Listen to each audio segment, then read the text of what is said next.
Alors dans cette cinquième vidéo, je vais en profiter pour vous montrer comment réaliser le graphique de la fonction qui va relier la vitesse en km par heure à la distance d'arrêt en mètres par seconde.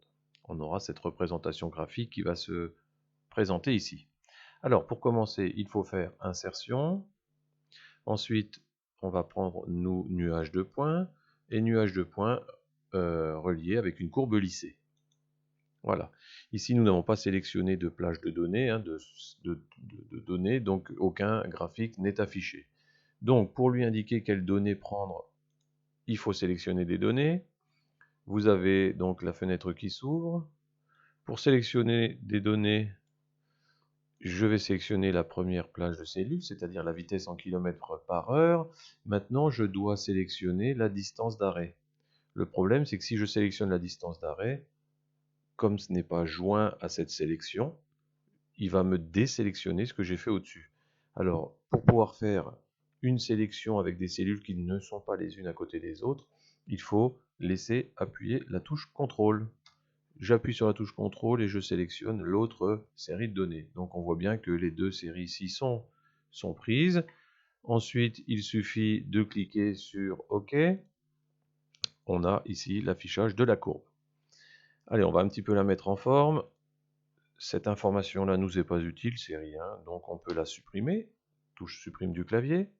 Ensuite, on va ajouter un titre. Donc vous faites disposition, titre du graphique au-dessus du graphique. Vous complétez le titre du graphique. Ensuite, il va falloir donner des titres aux axes. Donc, pour l'axe horizontal, je vais mettre titre au-dessous de l'axe. Voilà. Ensuite, pareil pour l'autre axe, l'axe vertical. Donc, par exemple, comme ceci, ou alors texte pivoté. Voilà, ceci, c'est peut-être un peu plus joli. On va voir pour que on puisse se comparer que regardez ce que fait le graphique, par exemple. Si je décide de remettre sur une route sèche, on a l'impression que les courbes sont complètement identiques. Alors qu'en fait, c'est ici l'échelle qui a été complètement changée. Donc en fait, on ne se rend pas bien compte de la différence qu'il y a entre les deux routes. Alors, pour bien s'en rendre compte, ce qu'il faudrait, c'est fixer cette valeur ici. Sachant que la vitesse ici, elle ne change pas. Ce sera toujours 30, 60, 90, etc. Alors, pour fixer la vitesse, il suffit de cliquer ici. Vous voyez, j'ai sélectionné l'axe, les données de l'axe. Je fais un double clic dessus pour afficher ici, voilà, l'option format de l'axe. Ensuite, on va prendre le maximum. Je vais faire le maximum ici à 3500. Voilà, comme ça, il restera fixé à 3500. Je peux fermer, et là on s'aperçoit que voilà, 3500, la courbe, elle n'est pas du tout pareille que si je prends une route verglacée. D'accord? Là, il va falloir beaucoup plus de distance d'arrêt que si je prends une route sèche.